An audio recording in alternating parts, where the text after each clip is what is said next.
Iya. Pokoknya tadi ketentuan harus memakai. Kemeriahan HUT kemerdekaan RI biasanya diwarnai dengan berbagai lomba. Salah satunya lomba panjat pinang.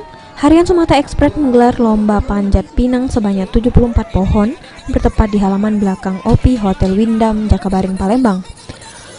Pohon pinang tersebut berasal dari berbagai sponsor dan instansi pemerintah, swasta dan pribadi yang memiliki kedekatan emosional dengan Harian Surat Kabar Sumatera Express.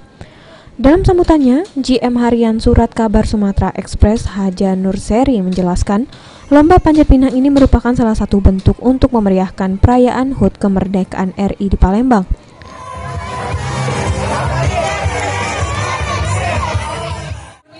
Untuk kita happy ya Pak, untuk kegiatan kita merayakan kemerdekaan.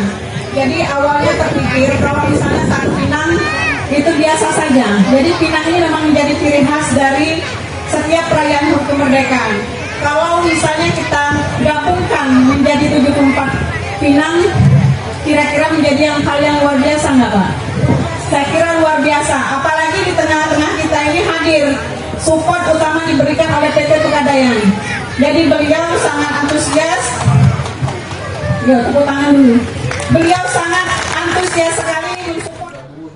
Lomba panjat pinang ini dihadiri PLT Kepala Dinas Kebudayaan dan Pariwisata Sumsel Aufa Syarkomi serta tamu undangan lainnya. Aturan main panjat pinang, satu pinang harus ditaklukkan maksimal oleh 2 tim dengan catatan waktu per tim maksimal 10 menit. Ada 50 tim yang terdaftar untuk menaklukkan 74 pinang.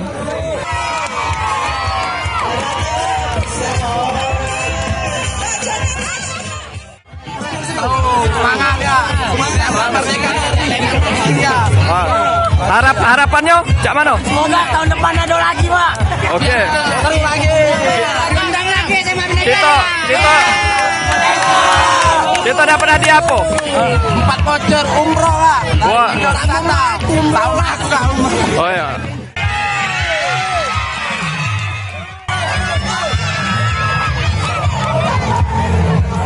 Mardiansyah, PAL TV.